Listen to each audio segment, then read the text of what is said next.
So when I'm thinking about shooting an interview, be it for documentary work, be it for corporate interview work, I've always got three key things that I'm thinking about. There's always the lighting, which is fundamental. Am I going to have any control over the lighting in that room, in that open space? How will I be able to shape it if I do? And how will I be able to use that lighting to tell the story of that environment? Then the second thing is sound. Now I try at all costs to avoid lav mics because they're ugly. I much prefer having an overhead boom, and that's how I've always gotten my best sound. But sometimes there's nothing you can do. There's no wiggle room there. You just have to lav someone up, in which case it's always good to have those two options. So it's always good to plan ahead for needing the potential for a lav or for an overhead boom or both. And then the third thing is framing. In my head, I've always got at least 2 camera angles for an interview. And the reason is that if I've got more angles to tell a story from, sometimes an emotion can come across differently, completely differently, in a wide or a close-up shot. And it also means that I have far more control in the edit process without having to fall back on B-roll to cover jump cuts or ums or ahs or long moments of hesitation that just last a little bit too long, or the person wanting to redo a take, anything like that. Just having a little bit more flexibility in the edit by having another angle makes a world of difference to how that story actually comes across.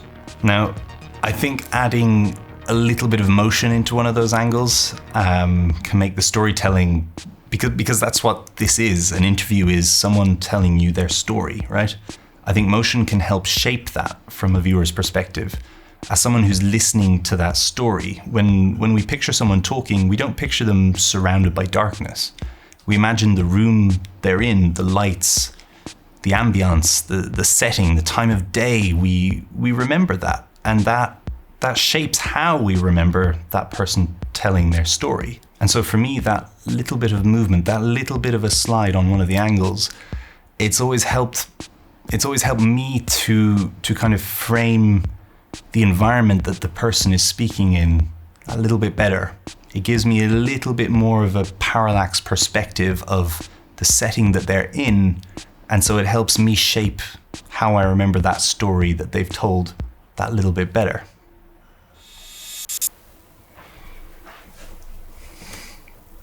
How's it going, everyone? David from dodmedia.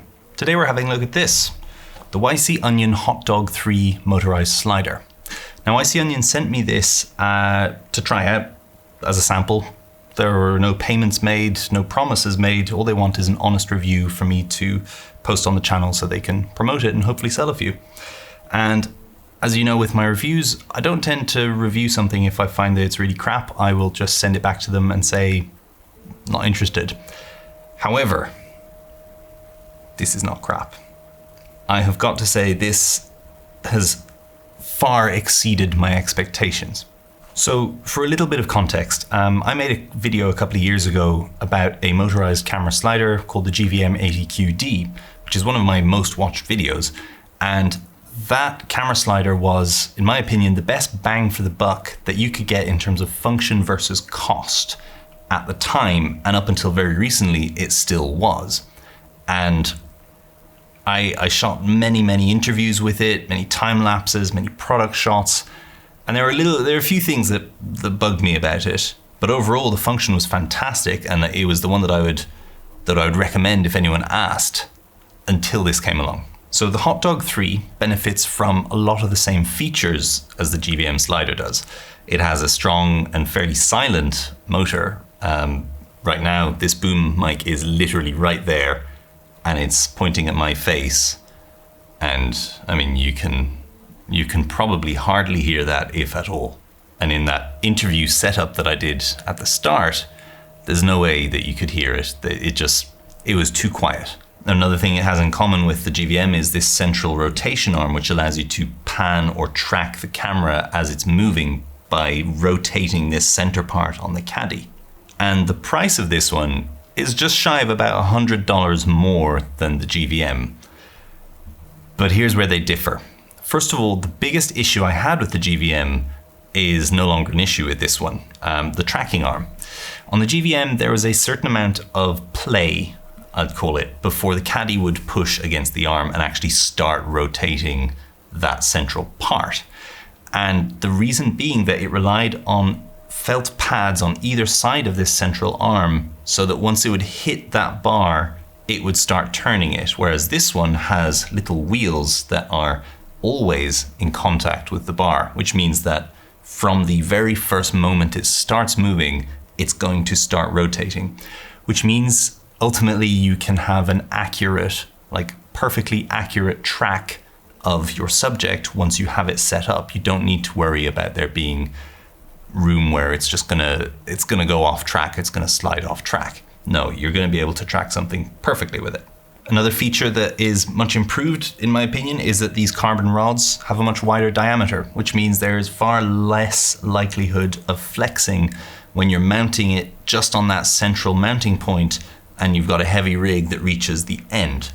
Provided you have a sturdy tripod, it's not going to do any flexing or bowing, which is what you want. You want your camera to stay level the whole time. Now, the slider is designed to be easily transported, and so the timing belt actually has a little thought put into it, which I highly appreciate.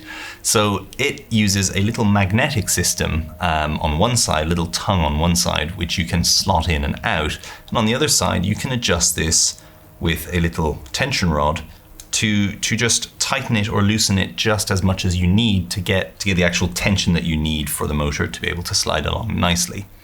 And what's nice about that is that if you're transporting it, you can just literally plop that timing belt off, roll it up in the case, and that way you don't have to worry about this staying stuck in one position where the timing belt is coiled over the motors and eventually developing a kind of kink in that timing belt, or just having it here attached and potentially bending or twisting it while you're transporting it.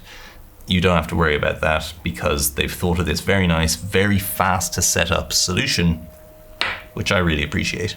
Then another way that this differs from the GVM is that the controller is in the motor itself instead of being in an external handheld instead of being in a handheld controller that you connect to that motor. And the reason for that is that this slider, unlike the GVM, has app control. And I'm not always a fan of using an app. I find camera gear apps can be a little bit temperamental and poorly designed, but gotta say, the YC Onion one is nice and simple. No convolutions, no unnecessary steps. You connect, you set your A and B points, and you're set to go. And another part that differs from the GVM is that you can do a memory recall. So if you've set your A and B points, then you take a break for lunch and come back to your slider, or if you use it in a studio setup like I do, then you don't need to worry about having to spend time setting up your in and out points every single time you reboot the slider. So long as the slider hasn't actually moved along the rails at all, which is easy by locking it here, or to be honest, there's a lot of friction when you turn it off anyway, then you can do a memory recall and it will just remember your A and B points that you set before. And like the GVM, you don't have to go full extension of the rails. I mean, I don't know why you wouldn't, but you don't have to go full extension of the rails. You could just choose to have your A and B here. You could choose to have your A and B there. It's really up to you, and you can memory recall that. And while the app is nice and simple, I do also like that all of the necessary controls I need are actually on the motor itself as well, in case I don't want to have to connect my phone, or if I'm using it for something else, like, you know, a teleprompter, which, as you can see from all these jump cuts, I'm not very good at yet. So then another aspect of this that's also a potentially large selling point for this slider is that YC Onion boasts its ability to pair with third-party gimbals like the Zhiyun Crane 2S or the DJI Ronin, not sure which ones. And I'll be honest, my experience of other companies boasting the same ability to connect across manufacturers has always been disappointing. So I'm not going to cover it any more than that in this video. I can make a dedicated video where I try it out pairing it with the Zhiyun Crane 2S to see how well it performs, but for now I can't comment whether it works well or doesn't work well to connect a third-party gimbal to this. But if you would like to see that video, then let me know in the comments and I will make it. So now, what are some of the things that I don't like so much?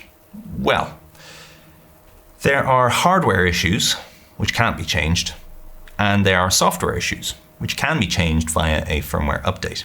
So let's have a look at some of the hardware issues first. The very first hardware issue I have with this is markings, or lack thereof. There are absolutely no markings on the pan track rod that allow you to know how far, how variable of a degree you are tracking at, or even when you're in the very center point, so that there will be no rotation whatsoever on the slider. That just seems a little bit bonkers to me that they haven't. They definitely. Oh, they have. They have. They're just in a really, really stupid place. Okay. All right, well, I take that back. Ideally, you'd have them on top so you can see without having to go and scoot around to the edge there and do that. They are extremely faint. They're extremely thin little white lines that are hard to see because you have to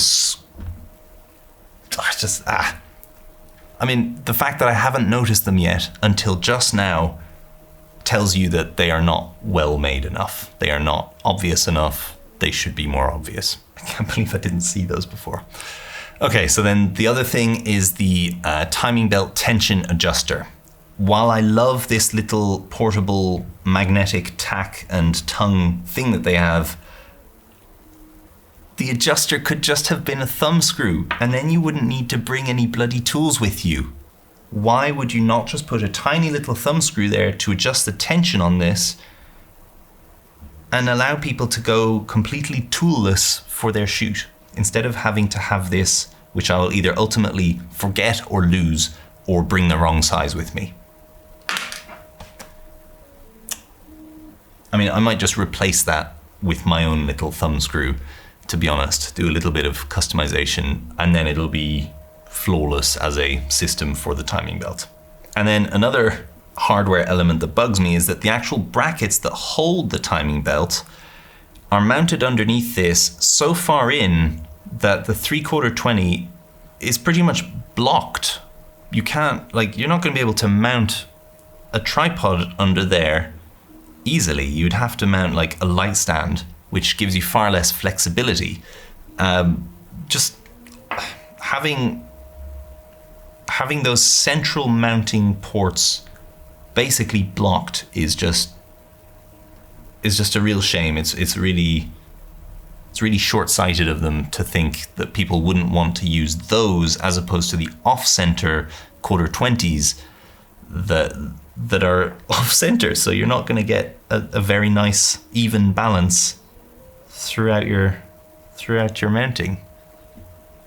I mean, you can mount it on the sides, but that's just not the same. You won't be able to mount from underneath. Come on. Okay, software issues now. Ease in, ease out. This is almost an issue across every single motorized slider I've ever used, and that's that they don't offer any control over the ease in or ease out of the movement. And usually it's a little bit too short and it's a little bit too harsh. And the hot dog is unfortunately no exception. The second it stops, it starts moving back again, which means that you're gonna get a jerk. It doesn't have a moment where it comes down to nothing, rests for a split second, and then starts again. It literally goes ding. So if you have anything on here that, I mean, this is stable, but there is scope for a tiny bit of wiggle if you knock it. And so it just kind of, if they could just update the firmware to give it half a second stop at the end before it starts sliding again, then that would be perfect.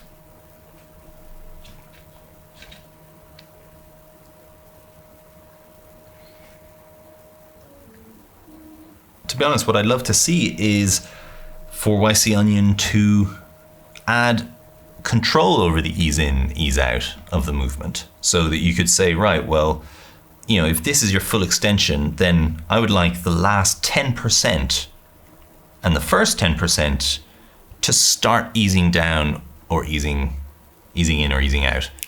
I'd love to be able to have a little bit more control over it. That would work great for me. And then being able to assign how long there is a break between start and stop at each end.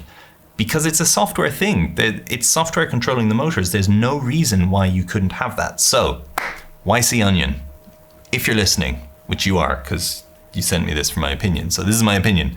Add that to the app. Add that as a feature. It will make so many people happy. Please. Now, other than that, this is a fantastic slider. It is smooth. There are no jitters in the movement because the motor is very nice and smooth. The rails are very nice and smooth. The track rod is fixed in the sense that it's in constant contact with that central rotating caddy. So there's no lapse of movement before it starts tracking again. It's all just working really well. And for me, that little ease in, ease out thing, which is something they can easily fix, would bring this from an amazing slider to an outstanding slider in terms of bang for buck, in terms of features versus cost. All right, that's it from me. Thank you for watching. If you enjoyed this video and are considering getting this slider, then please consider using the link in the description, which is an affiliate link, which means it won't cost you anything extra, and a small commission from that sale will come to me to help me make these tutorials and reviews, and you'd be supporting this channel. All right, give it a thumbs up, hit that subscribe button, ring the bell, and I'll see you next time. Cheers.